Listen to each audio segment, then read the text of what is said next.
नमस्कार, आप देख रहे हैं हल्ला बोल टीवी। मैं हूं अली। नीतीश कुमार के मजाक ने पहले ही नुसरत परवीन की जिंदगी को तबाह कर दिया है।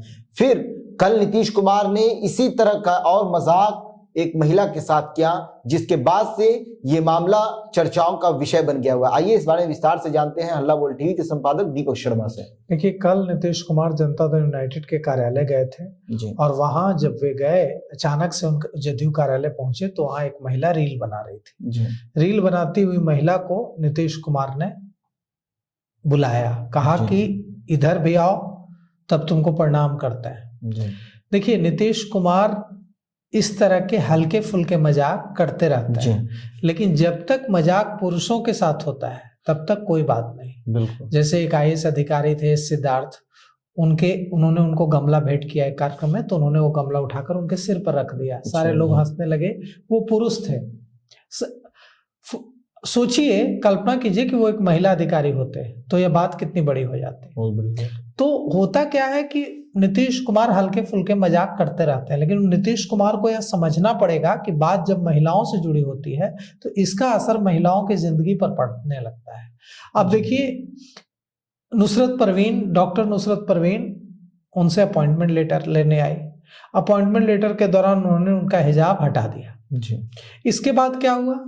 इसके बाद इस छोटे से वाक्य ने नुसरत परवीन की जिंदगी तबाह कर दी। जी। नुसरत परवीन की जिंदगी कैसे तबाह कर दी? जिस नुसरत परवीन को अब तक ज्वाइन कर लेना था और पटना में वो काफी खुश बताई जा रही थी इस नौकरी को मिलने के बाद, वो नुसरत परवीन अब कोलकाता में अपने घर में एक तरह से नजरबंद है, कैद है। उसके बाहर आने जाने पर पाबंदी है। उसने बिहार सरकार की वह नौकरी ज्वाइन करने से मना कर दिया है।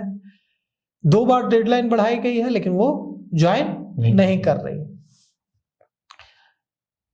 तो नीतीश कुमार को यह बात समझनी होगी कि ऐसे जो वाक्य होते हैं, इसका उनकी जिंदगी पर तो कोई असर नहीं पड़ता है, नीतीश कुमार की जिंदगी पर तो असर नहीं पड़ता है, लेकिन जिन महिलाओं के साथ ऐसा होता है उनके सामाजिक जीवन पर इसका असर पड़ता है और इससे काफी दिक्कत होती है। अगर डॉक्टर नुसरत परवीन की बात करें तो डॉक्टर नुसरत परवीन की जिंदगी तबाह हो गई है। उनकी जिंदगी पता नहीं फिर कब सामान्य हो पाएगी। क्या गलती है डॉक्टर नुसरत परवीन की जिसकी वजह से उनकी जिंदगी तबाह हो गई? वो एक डॉक्टर है, राजकीय तिब्बी कॉलेज कदम कुआं से PG कर रही है। उसने परीक्षा पास की, सरकारी डॉक्टर की नौकरी ली, 36,000 रुपये तनख्वाह मिलते उनको। कदम कुआं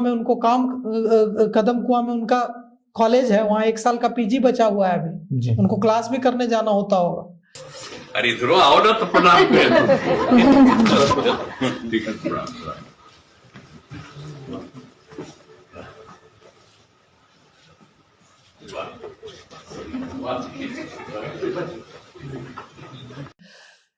और पटना में ही नौकरी मिल जाती, मतलब वो नौकरी भी कर सकते, क्लास भी कर सकते, कितना अच्छा होता। बिल्कुल। लेकिन क्या हुआ? अब वो कोलकाता में अपने घर में कैद है। कहा जा रहा है, उनके भाई ने कहा है पत्रकारों से बातचीत में कि ये जो वाकया हुआ, इससे उनका उनके पति के रिश्ते पर भी असर पड़ रहा है। उनके बाहर आने जाने पर पाबंदी है, वो बाहर आने जा नहीं रही, एक तरह से घर में कैद होकर रह गई।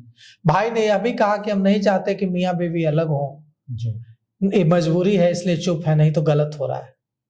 तो कुल मिलाकर के डॉक्टर नुसरत परवीन की कोई गलती नहीं थी, लेकिन नीतीश कुमार के एक मजाक के चलते, एक छोटी सी बात के चलते उसकी जिंदगी तबाह हो गई। तो अब ये महिला रील बना रही थी।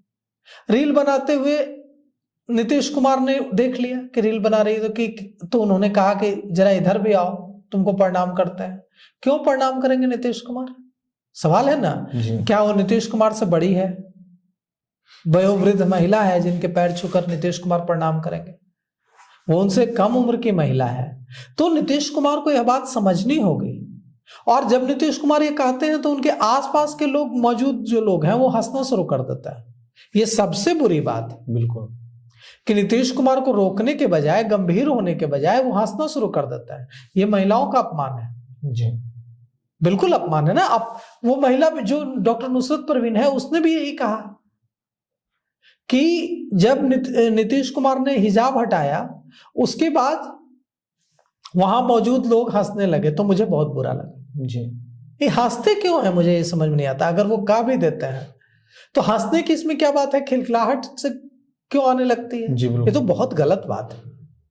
तो नीतीश कुमार को यह बात समझना होगा कि हम उनकी नीयत पर सवाल नहीं उठा रहे हैं। उन्होंने हिजाब हटाया, जरूर एक पिता की सोच के तहत ही हिजाब हटाया होगा कि डॉक्टर है, ये यहाँ पर तमाम उनके पिता की उम्र के लोग हैं, हिजाब क्यों लगाया? हिजाब हटा दिया कि हाँ ये क्या है। उनको लगा होगा कि 21वीं सदी में दुनिया है, कहां से कहां बच्चियां बजा रही हैं, क्यों यह बच्ची हिजाब लगाकर अपॉइंटमेंट लेटर ले रही है। ठीक बात है, लेकिन ये समझना होगा कि कौन किस सामाजिक पृष्ठभूमि से आ रहा है, और उनके चूंकि वे मुख्यमंत्री हैं, उनके हर छोटे या हर लाइन, हर इशारे का मतलब होता है। बिल्कुल। तो जिस तरह से डॉक्टर नुसरत परवीन के प्रकरण के बाद लग रहा था कि नीतीश कुमार ने इससे सबक लिया होगा और अब नीतीश कुमार ऐसा नहीं करेंगे कुछ, लेकिन कल जिस तरह से नीतीश कुमार ने फिर एक महिला को कहा कि इधर आओ, हम भी प्रणाम करते हैं, यह इसे कहीं से भी सही नहीं ठहराया जा सकता है। ये बिल्कुल सही नहीं है, और नीतीश कुमार को इसका ध्यान रखना चाहिए कि अगर बात महिलाओं से जुड़ी हो तो चूंकि वे मुख्यमंत्री हैं, उनकी हर बात का मतलब होता है, इससे महिलाओं के जीवन पर असर पड़ सकता है, जैसे नुसरत परवीन के जीवन पर असर पड़ा। और नीतीश कुमार के आसपास मौजूद लोगों को भी इस बात का ध्यान रखना चाहिए कि नीतीश कुमार अगर ऐसा कर रहे हैं तो उनको रोकने की कोशिश की जाए, ना कि वहां खिलखिलाकर हंसा जाए और जो महिला है उसको और बुरा फील कराया जाए।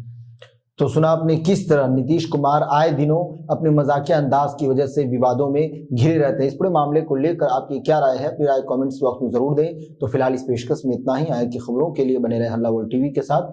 धन्यवाद।